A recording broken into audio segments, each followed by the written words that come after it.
Bienvenidas, bienvenidos y bienvenides a este foro virtual rumbo al 25N, Día Internacional de la Eliminación de la Violencia contra las Mujeres. Este foro, agradecerle a las diputadas integrantes de la Comisión de Igualdad Sustantiva y Equidad de Género, que pues sin ellas este foro no se pudiera realizar, ¿no?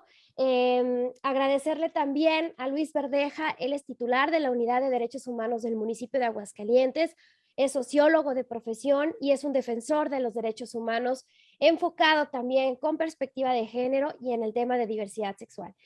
Luis, de verdad te agradecemos haber aceptado la invitación a esta ponencia, sobre todo porque creo que tanto la diputada presidenta de la comisión, Juanis Martínez, como las compañeras restantes integrantes de la comisión han dejado muy en claro que el tema de violencia hacia las mujeres y niñas tiene que dejarse de pensar que es solamente un tema de mujeres, ¿no? Es un tema de todos los, o sea, de todas las personas, de ambos géneros y bueno, y de todas las instancias gubernamentales. Y es importante que pues Luis estuviera en este foro, sobre todo porque es una unidad relativamente joven y que pocas mujeres y hombres y niñas y niños adolescentes la conocen.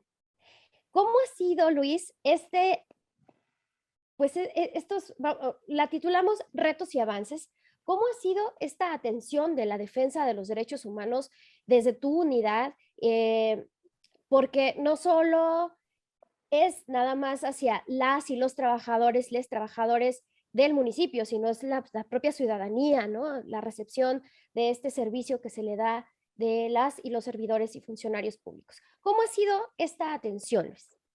Mira, yo creo que primero agradecerle a la diputada Titzel, a todo el equipo de compañeras, compañeros que han estado haciendo este tipo de acciones en pro de los derechos humanos y también recalcar en el acceso a una vida libre de violencia hacia las mujeres. Entonces, mira, yo creo que principalmente que a veces cuando yo estaba en la facultad, cuando empecé a especializarme, a estudiar, mejor dicho, porque yo siempre he creído que los derechos humanos nunca los vamos a terminar de estudiar. Cuando se me hablaba, ¿no? Que las características que tienen los derechos humanos, las corrientes de los derechos humanos, que si hay una corriente positivista, una corriente naturalista, que el principio de universalidad, el principio de interdependencia, indivisibilidad, pareciera ser que luego sonaba muy padre todo, ¿no? Simplemente el hecho que te digan, los derechos humanos son universales, todas las personas, todas las personas del mundo tienen acceso a los derechos humanos, ¿no? El principio de indivisibilidad, es decir, que ninguna autoridad puede decir, tienes este derecho y este no, o te respeto este derecho y este no. Entonces, creo que todo eso sonaba bien padre, ¿no? Y principalmente uno que a mí siempre me causó mucho ruido, Itzel, el principio de progresividad. ¿Qué quiere decir el principio de progresividad? Que los derechos humanos siempre tienen, y el Estado está obligado, principalmente el Estado está obligado a asegurar que los derechos humanos en cualquier lugar vayan en avanzada. Es decir, que se tiene que garantizar su progreso. ¿Por qué me llamaba la atención esto, Itzel? Porque yo soy de la idea de que también la violencia va en progresividad. La violencia también va en progresividad. Y entonces, mientras más avanzaban los temas de derechos humanos, también avanzaba la violencia, ¿no? Ahorita ya hablamos del derecho humano al Internet, ¿no?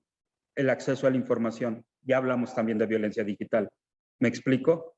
O sea, cómo también la avanzada en derechos va correlacionada con una avanzada de violencia. Es decir, a mayor visibilidad, mayor vigilancia, como lo mencionaba el filósofo Leo Bersani. Y yo creo que para mí eso es fundamental, entender que la progresividad en derechos humanos ha generado también que haya una visibilidad, haya grupos que no están de acuerdo en esta progresividad, que haya personas que incluso se pronuncian en contra de esta progresividad. ¿Por qué? Porque simplemente hay un miedo deliberativo. ¿Cuál es el miedo deliberativo? Este miedo de que no sé qué va a pasar. Este miedo de que van a transformar mi concepción de familia, van a transformar mi concepción de mujer, mi concepción de hombre. Entonces tienen este terror, yo hasta así me lo imagino como un terror de que realmente las cosas van a ir en picada, cuando no. Se ha comprobado que las ciudades que reconocen y respetan y promocionan los derechos humanos siempre son ciudades que van en progresividad. Entonces, yo creo que eso es uno de los principales retos que luego nos enfrentamos aquí en la unidad. ¿Por qué? Porque a veces efectivamente, como tú lo mencionas, no solamente temas de servidores públicos, no solamente de violencia ejercida o discriminación ejercida por una autoridad, sino también nos hemos topado con gente que se acerca diciendo, bueno, este es un área de derechos humanos, ¿qué onda? ¿Qué puedo hacer? Y yo creo que, y estoy convencido, que no se les puede decir, ah, ¿qué crees? Como no es un tema de autoridades, pues no. Pues no, no, al contrario, ¿en qué puedo servir? Porque esa es mi función, servir. Entonces, yo creo que ahí radica, oye, es que vivo violencia, oye, es que me despidieron. Nada cuesta hacer una asesoría, una canalización a una asesoría. Y más allá de eso, acompañarle a su canalización, porque yo creo que eso es fundamental. Ahorita voy a platicar de los retos que luego nos enfrentamos y uno de ellos es ese. El hecho de que dices, hijo, le voy a tener que pedir de nuevo permiso al trabajo, o qué pasaría si te dijera, dame chance y te hablo en, no sé, en un mes para canalizarte. No, nada nos cuesta hacer una llamada en ese mismo instante y si el asesor jurídico o el asesor psicológico nos puede decir, vénganse inmediatamente, adelante, acompañamos, respaldamos y cobijamos. ¿Por qué? Porque a final de cuentas la persona, yo creo que esa sensación de decir, hey, alguien de derechos humanos me está acompañando, yo creo que es fundamental. Es fundamental, Itza. Qué bueno que tomas este tema, Luis, porque ¿cómo ha sido esta recepción de la gente al tú hablar de una unidad de derechos humanos o sobre todo con las trabajadoras y trabajadores que han estado muchísimo tiempo en la administración municipal y que desconocían incluso sus propios derechos? ¿Cómo ha sido esta recepción? ¿Sí son abiertos? ¿Todavía se cierran? ¿Qué ha pasado? Mira, yo creo que aquí también hay que entender una cosa y eso también lo aprendí. Los derechos humanos nacen cuando deben y pueden nacer. ¿Qué significa esto? Que los derechos humanos vienen de abajo, vienen de construir ciudades más justas, vienen de luchas. No es que alguien diga, ay, creo que hoy es necesario hablar de derechos humanos. No, yo creo que también hay que entender que vienen de una necesidad y una necesidad que se va a ir demandando. Ahorita la necesidad de muchas mujeres que están exigiendo ciudades libres de violencia, espacios libres de violencia, autonomía en sus cuerpos, etcétera, vienen de esas luchas. Entonces, ¿cómo ha sido? Fíjate que hasta ahorita, claro que hay sectores que podríamos mencionar que pues, por supuesto que les llama la atención, no, como tú lo mencionaste, hay gente que dice, ah, chis, ¿existe una unidad de derechos humanos o existe un espacio de derechos humanos? Sí, claro que existe y está para apoyarte, independientemente si eres servidor público o un usuario. Entonces, yo creo que en ese sentido va. Cuando nos acercamos, porque para mí la sensibilización es fundamental, yo soy creyente de que un espacio sensibilizado es un espacio que puede contribuir a una mayor o mejor atención, para mí es fundamental. ¿Por qué? Porque a pesar de que a veces existen las leyes que condenan la discriminación, que condenan la violencia de género, si no hay una sensibilización previa o una sensibilización realmente que la persona la identifique como algo necesario, las leyes no son no son o sea, no van a ser lo único que necesitamos. Necesitamos también una conciencia. Necesitamos que realmente la gente se comprometa a la defensa también de estas mismas leyes, ¿no? Y que realmente digan, oye, pues ya están estas leyes, hay que hacerlas trabajar, ¿no? Ahí están, hay que exigir que se cumplan. Entonces, sabemos que, como también lo mencionaba Norberto Bobbio, pues los derechos humanos no nacen todos a la vez ni de una vez por todas. ¿Qué quiero decir con esto? Que también uno va aprendiendo aquí. ¿Qué significa? Que al mismo tiempo yo estoy así como, ah, caray, pues también están estos otros grupos sociales que también necesitan un reconocimiento y un disfrute de sus derechos humanos y que a veces uno no lo imaginaba, ¿no? O sea, realmente a mí me da mucho gusto que ya hay servidores públicos que se han acercado y me han dicho, oye Luis, capacítame en esta onda de lo no binario, de la diversidad sexual, o sea, desde una misma iniciativa propia. Y que también me doy cuenta que hay servidoras y servidores públicos que hacen una defensa impresionante en contra de la violencia y a veces no nos dábamos cuenta. hasta que hay este acercamiento y dices, ah, caray, ¿ustedes hacían esto? Sí. ¿Y por qué no sabe la población? No sabemos. Entonces, yo creo que también eso es importante, ¿no? Fíjate que te voy a comentar que Hannah Arendt, esta mujer filósofa que estuvo presente en el juicio de Adolf Eichmann, que es considerado uno de los hombres que cometió pues, todo esto del holocausto, ella decía que una vez le preguntaron qué eran los derechos humanos, ella dice que pues sí, efectivamente es una invención del hombre, pero que están en constante proceso de construcción y algo bien importante, reconstrucción. Entonces, yo creo que ahí radica algo bien importante con esta oración que dijo Hannah Arendt. ¿Por qué? Porque efectivamente los derechos humanos siempre los tenemos que estar reconstruyendo, pensando y diciendo qué le hace falta a ti para garantizar tu dignidad, para que el Estado garantice tu dignidad en todos los sentidos.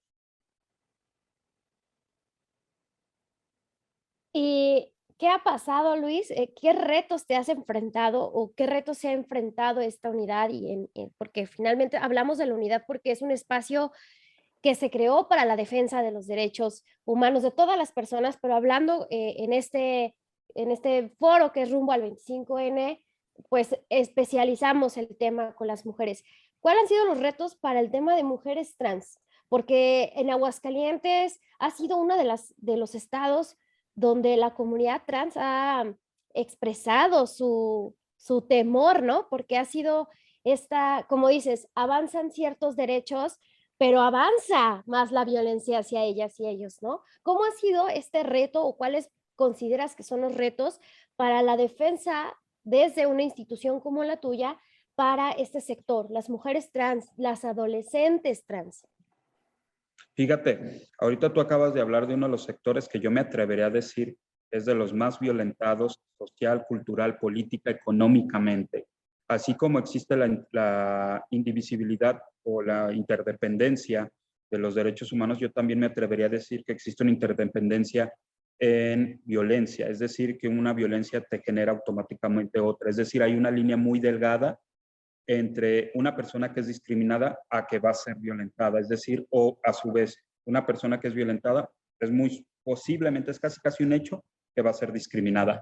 Entonces, principalmente los retos en la defensa de los derechos humanos de las personas trans, yo me atrevería a decirte, Itzel, que hay una lista, incluso yo me atrevería a decir una lista, que ahorita se me viene a la mente, ¿no? Principalmente la pobreza. Yo creo que efectivamente la pobreza en la comunidad trans es un factor determinante para el acceso, el gozo y el disfrute de sus derechos. ¿Por qué? Porque la pobreza va a estar ligada con otras problemáticas que viven. Es decir, una chica trans, si no tiene acceso a la educación, porque yo en la facultad, cuando estaba en la universidad, hice una investigación sobre mecanismos de resistencia en mujeres trans, y fíjate que la mayoría de las chicas trans que denunciaban discriminación laboral y discriminación en los espacios escolares donde estuvieron de pequeñas, fíjate que ellas denunciaban que esta discriminación se hizo más constante mientras más visibles se hacían. ¿Sí? Es decir, a lo mejor de pequeña, comenzó a maquillarse, ¿no? A agarrar la blusa de su hermana. Y esto generaba, pues imagínate, yo me pongo a imaginar y a veces hasta se me hace un nudo en la garganta la emoción de salir a la calle y decir, hey, esta soy yo, y que resulta que alguien que diga, hey, esto no eres tú, y al contrario, te violento, híjole, se me hace muy, muy fuerte. Entonces, imagínate, no hay acceso a la educación, por ende, los espacios laborales se vuelven totalmente inestables, precarios, atípicos, pues por ende genera pobreza, ¿no? Más sumándole esta cultura de desigualdad que existe universal, ¿no? Llena de prejuicios, estigmas, discriminación. Ahí te va. Ya hablamos, pobreza, cultura de desigualdad. Otra importante, la violencia como fenómeno multicausal y cultural. ¿Qué significa esto? Yo me atrevo a decir que muchísimas de las chicas trans llega a un punto en que la violencia ya la viven cotidianamente, es decir, todos los días, y no solamente por la sociedad, también por el Estado, que no reconoce sus derechos. Es decir, al momento de negarte una ley de identidad, te está diciendo, no existes. Para mí no existes. Y tomando en cuenta toda la violencia que viven, imagínate, al acceder a un espacio de salud, pues nuevamente al ver que el Cardex, que el nombre no concuerda con lo que estoy observando, muchísimo personal de salud que hace, hasta grita el nombre, ¿no? Grita el nombre con el objetivo de que realmente evidenciar que es una persona trans y pues generar la burla, el rechazo, etcétera, ¿no? Eso. Otra cosa, la impunidad. La impunidad. Es muy raro el país que tiene categorizado dentro de sus variables de discriminación por identidad de género o expresión de género.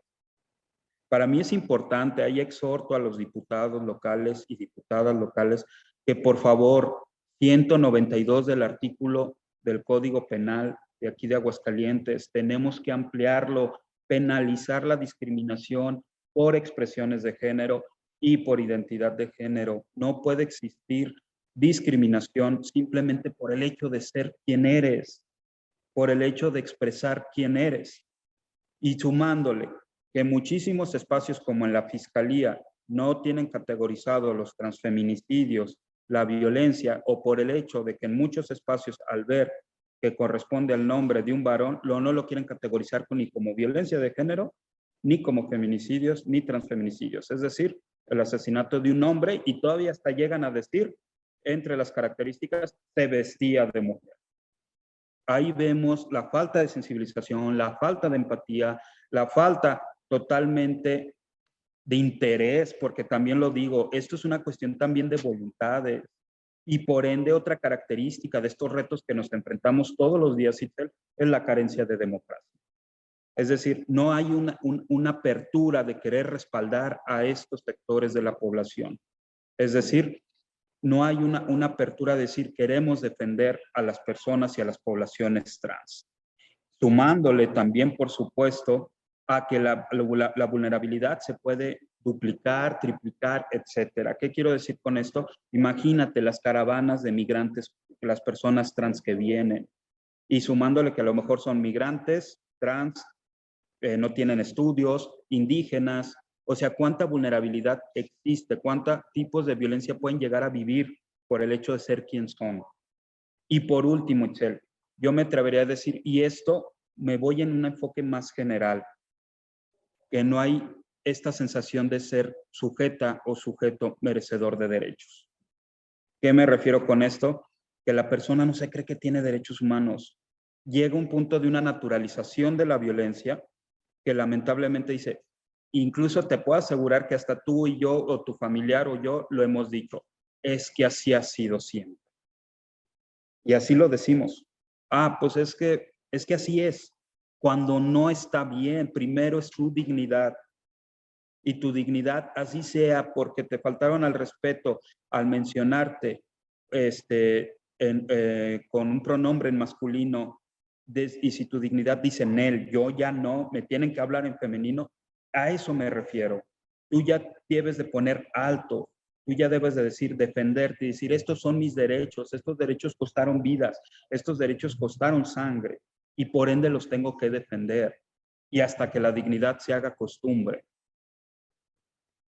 Hablamos de muchos retos, Luis.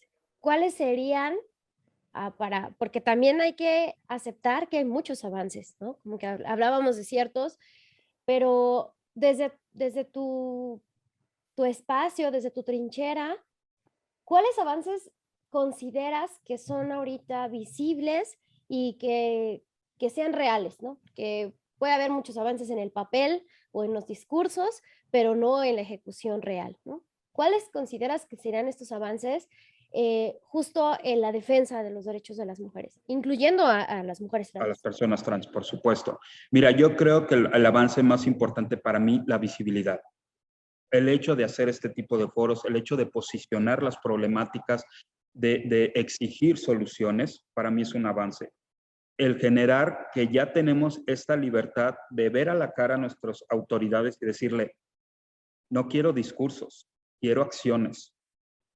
Y también voltearnos a ver, porque incluso déjenme decirles que yo soy de la idea de que efectivamente todos estos espacios tienen que ser totalmente vinculatorios, expuestos y totalmente llevados de mujeres para mujeres. El hecho que yo agradezco totalmente la invitación, Itzel, pero creo que es fundamental y prioritario que de verdad visualicemos todos los alcances que ha tenido gracias al movimiento feminista. Si no fuera por el movimiento feminista, no estaríamos hablando de diversidad sexual.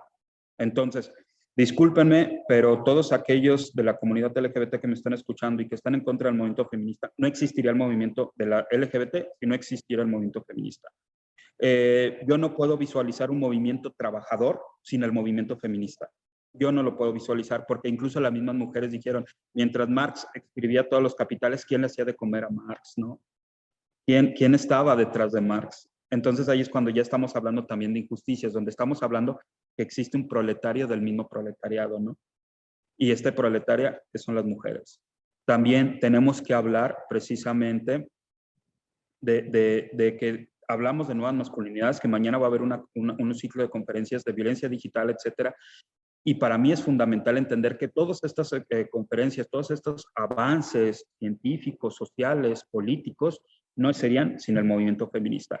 Entonces, para mí, ¿cuál es el mayor avance? Esto, la visibilidad, la exigencia, el reconocimiento, el disfrute. Yo no puedo hablar y no puedo decir que si yo salgo a la calle tomado de la mano con mi pareja y esa libertad la puedo vivir, o puedo tener enfrente de mí a mis compañeras trans y saludarlas y abrazarlas y reconocerles su derecho a la identidad de género, yo no puedo dimensionar todos estos avances si no es gracias a ustedes, gracias a las feministas, porque de verdad sí creo que todos estos avances, el hablar de la misma violencia, es gracias a las feministas. Las mismas feministas tuvieron que replantearse y preguntarse cómo conceptualizamos el concepto de feminicidio, pues gracias a las feministas. Entonces, yo creo que sí es un avance para mí la visibilidad y que esto ha generado mayor exigencia y, por supuesto, mayores derechos. Y finalmente, Luis, para ir cerrando esta charla, ¿qué le dirías o qué mensaje nos vamos con ese mensaje hacia, pues, a toda la sociedad, a la ciudadanía, especialmente a las mujeres que aún, como dices, aún no sabe que tiene derechos, que aún no sabe que es sujeta a derechos, o incluso a las propias que saben que lo tienen, pero que consideran que ni siquiera lo pueden, o sea, pueden acceder a ellos, o sea, los ven tan lejanos. Yo lo que diría, y me la pones difícil, porque a pesar de todo, yo creo que esto, la cuestión de ser sujeto o sujeto merecedor de derecho tiene que ver con aspectos culturales, sociales, políticos, económicos. A abarcarlo en una sola frase, yo me atrevería a decir, primero, no estás sola. Lo que estás viviendo no está bien, no es normal y no es común. Es decir, cuando alguna vez a mí me preguntaron, Luis, ¿qué es la defensa de los derechos humanos? Yo me atrevería a decir simplemente defender el derecho del otro. ¿Cuál derecho? El que sea. El que sea. ¿Y qué significa esto? Que tenemos que defender cualquier circunstancia donde tú te hayas sentido incómoda. Incómoda. Desde una frase, desde un comentario, desde una publicación, desde cualquier cosa. Tú no tienes por qué sentirte incómoda. O sea, realmente me voy a eso. Defender todo. Hablar de la defensa de los derechos humanos es hablar de un mundo, pero yo creo que lo más importante es cómo te sientes tú en este mundo y que tú misma visualices, el mundo no está siendo parejo para mí. Desde ahí partimos, desde que tú misma estás visualizando de que desde el entorno familiar, escolar, amigos, amigas, amigues, creo que desde ahí partimos. Desde que tú empiezas a identificar y empiezas a decir, esto no está chido. Yo no entiendo por qué me pasó a mí esto o por qué tuve que vivir esto. Entonces, yo me atrevería a decir eso. Para mí la parte más importante de la defensa de los derechos humanos es lanzar el mensaje de no estamos solas ni estamos solos. Pues muchísimas gracias, Luis. De verdad, creo que siempre tener servidores y servidoras públicas capacitados, capacitadas, es súper importante para poder lograr justo estos avances, romper con estas barreras y pues seguir creciendo más en esta defensa y en esta lucha por nuestros derechos y sobre todo para combatir realmente todo tipo de violencia, no solo con las mujeres y las niñas, sino con todas las personas. Y tú dijiste al inicio, generar una sociedad más inclusiva, más respetuosa y más propositiva, ¿no? Agradecemos de verdad a todas, a todos, a todos los que nos están siguiendo y bueno, sobre todo repetirles el agradecimiento a la diputada San Juana Martínez, Ana Laura Gómez, Verónica Romo, Mayra Torres y Nancy Gutiérrez, que sin ellas este foro no se pudiera visibilizar y todas las acciones que se están tomando en Congreso del Estado, porque es tiempo de las mujeres en la política. Y Muchísimas no, gracias, Luis. gracias, Itzel, y nada más a todas nuestras compañeras que están allá en el legislativo. Acuérdense siempre, defender los derechos humanos de una persona es defender al mundo entero. Muchísimas gracias y de verdad a darle, que de que se va a caer, se va a caer. Exactamente. Gracias. Muchísimas gracias, hasta luego.